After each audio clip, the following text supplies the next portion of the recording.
ओम गुरु सत्ताय नमः। गायत्री महाविज्ञान तृतीय भाग। लेखक परम पूज्य गुरुदेव वेद मूर्ति तपोनिष्ठ पंडित श्री राम शर्मा आचार्य। आइए पढ़ते हैं, सुनते हैं और समझने का प्रयास करते हैं। गायत्री मंत्र के साथ स्वाध्याय शुरू करते हैं। ओम भूर्भुवः स्वः तत्सवितुर्वरेण्यं भर्गो देवस्य धीमहि धियो यो नः प्रचोदयात्। 5 कलाओं द्वारा तात्विक साधना। पृथ्वी तत्व, इस तत्व का स्थान मूलाधार चक्र अर्थात गुदा से 2 अंगुल अंडकोश की ओर हटकर सीवन में स्थित है। सुषुम्ना का आरंभ इसी स्थान से होता है। प्रत्येक चक्र का आधार कमल के पुष्प जैसा है। यह भूलोक का प्रतिनिधि है। पृथ्वी तत्व का ध्यान इसी मूलाधार चक्र में किया जाता है। पृथ्वी तत्व की आकृति चतुष्कोण रंग पीला कोण गंध है, इसलिए इसको जानने की इंद्रिय नासिका तथा कर्म इंद्र गुदा है। शरीर में पीलिया, कमलवाय आदि रोग इसी तत्व की विकृति से पैदा होते हैं। भय आदि मानसिक विकारों में इसकी प्रधानता होती है। इस तत्व के विकार मूलाधार चक्र में ध्यान स्थित करने से अपने आप शांत हो जाते हैं।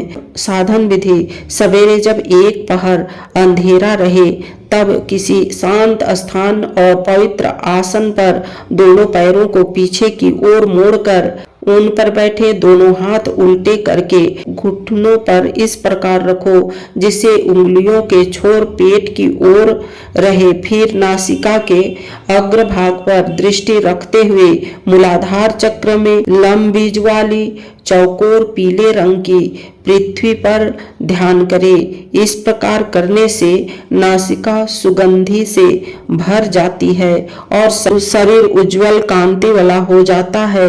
ध्यान करते समय ऊपर कहे पृथ्वी तत्व के समस्त गुणों को अच्छी तरह ध्यान में लाने पर प्रयत्न करना चाहिए और लम इस बीज मंत्र का मन ही मन शब्द रूप से नहीं वरन ध्यान रूप से जप करते जाना चाहिए। जल तत्व। पेड़ के नीचे जनेन्द्रिय के ऊपर मूल भाग में स्वाधिष्ठान चक्र में जल तत्व का स्थान है। यह चक्र भूलोक का प्रतिनिधि है। रंग श्वेत आकृति अर्धचंद्राकार और गुण रस है।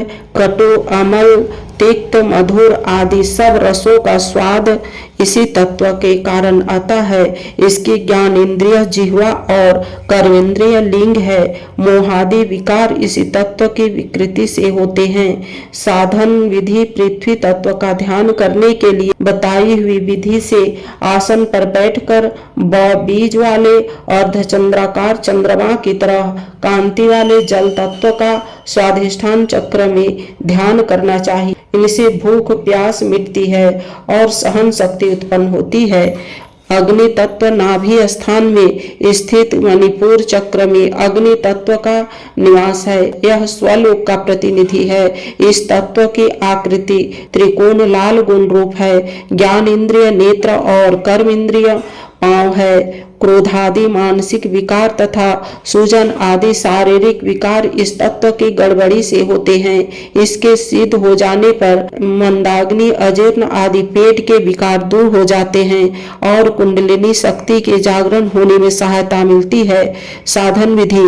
नियत समय पर बैठकर र बीज मंत्र वाले त्रिकोण आकृति के और अग्नि के समान लाल प्रभा वाले अग्नि तत्व का मणिपुर चक्र में ध्यान करें। इस तत्व के सिद्ध हो जाने पर सहन करने की शक्ति बढ़ जाती है। युवा तत्व। यह तत्व हृदय देश में स्थित अनाहत चक्र में है एवं महलोक का प्रतिनिधि है। रंग हरा, आकृति षटकोण तथा गोल दोनों तरह की है। गुण स्पर्श, ज्ञान इंद्रिय, त्वचा और कर्म इंद्रिय हाथ है।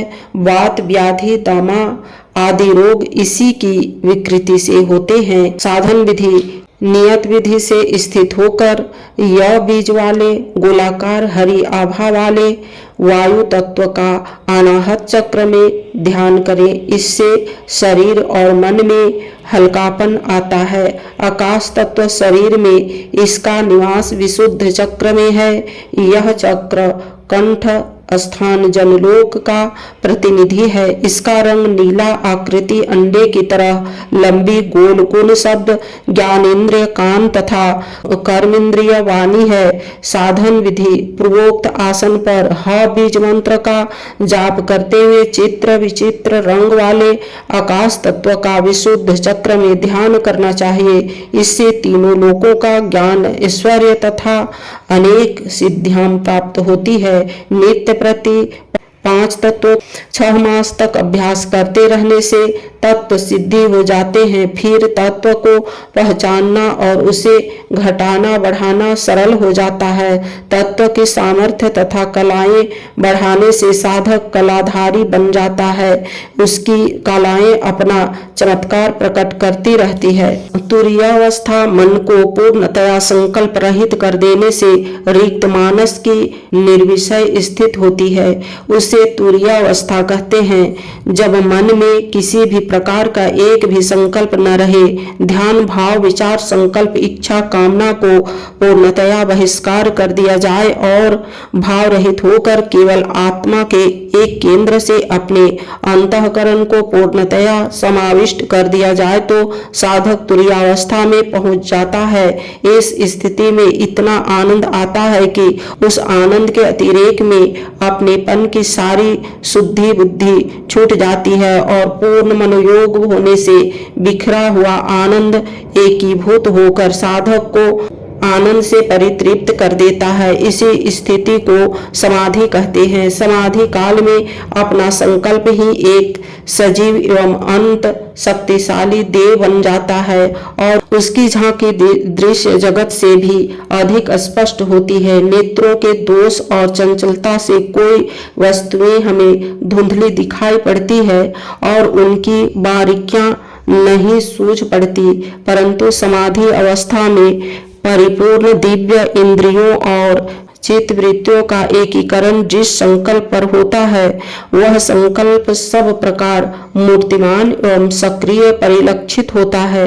जिस किसी को जब कभी भी ईश्वर का मूर्तिमान साक्षात्कार होता है तथा समाधि अवस्था में उसका संकल्प ही मूर्तिमान हुआ होता है। भावावेश में भी क्षणिक समाधि हो जाती है। भूत प्रेत आवेश, देवोन्माद, हर्ष, शोक की इच्छा, नृत्यवाद में लहरा जाना, आवेश में अपनी या दूसरे की हत्या आदि भयंकर कृत्य कर डालना, क्रोध का व्यतिरेक, बिछोड़ों से मिलन का प्रेमावेश, कीर्तन आदि के समय भाव विहलता, अश्रुपात, चित्कार, नाद, करुण क्रंदन, होक आदि में आंशिक समाधि होती है। संकल्प में, भावना में आवेश की जितनी अधिक मात्रा होगी उतनी ही गहरी समाधि होगी और उसका फल भी सुख या दुख के रूप में उतना ही अधिक होगा।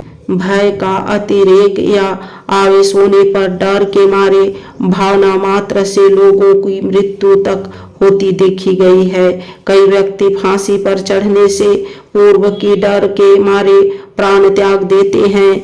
आवेश की दशा में अंतरंग शक्तियों और प्रवृत्तियों का एकीकरण हो जाने से एक प्रचंड भावोद्वेग होता है। यह उद्वेग भिन्न भिन्न दशाओं में मूर्छा, उन्माद, आवेश आदि नामों से पुकारा जाता है। जब वह दिव्य भूमिका में आत्म तन्मयता के साथ होता है तो उसे समाधि कहते हैं। पूर्ण समाधि में पूर्ण तन्मयता के कारण पूर्णानंद का अनुभव होता है। आरंभ स्वप्न मात्रा की आंशिक समाधि के साथ होता है। दैवी भावनाओं में एकाग्रता एवं तन्मयता पूर्ण भावावेश जब होता है तो आंखें झपक जाती है, सुस्ती, तंद्रा या मूर्छा भी आने लगती है, माला हाथ से छूट जाती है, जप करते करते जिह्वा रुक जाती है, अपने इष्ट की हल्की सी झांकी होती है और एक ऐसे आनंद की क्षणिक अनुभूति होती है जैसा कि संसार के किसी पदार्थ में नहीं मिलता। यह स्थिति आरंभ में स्वल्प मात्रा में ही होती है, पर धीरे धीरे उसका विकास होकर परिपूर्ण तुरीयावस्था की ओर चलने लगती है और अंत में सिद्धि मिल जाती है। आनंदमय कोश के 4 अंग प्रधान है। पहला नाद, दूसरा बिंदु, तीसरा कला और चौथा तुरीया। इन साधनों द्वारा साधक अपनी पंचम भूमिका को उत्तीर्ण कर लेता है। गायत्री के इस 5वें मुख को खोल देने वाला साधक जब एक एक करके 5 मुखों से माता का आशीर्वाद प्राप्त कर लेता है तो उसे और प्राप्त करना कुछ शेष नहीं रह जाता। आज के वीडियो में इतना ही। अगले वीडियो में पंचकोशी साधना का ज्ञातव्य के बारे में पढ़ेंगे और समझेंगे। लाइक, सब्सक्राइब और शेयर करें। धन्यवाद। ओम शांति।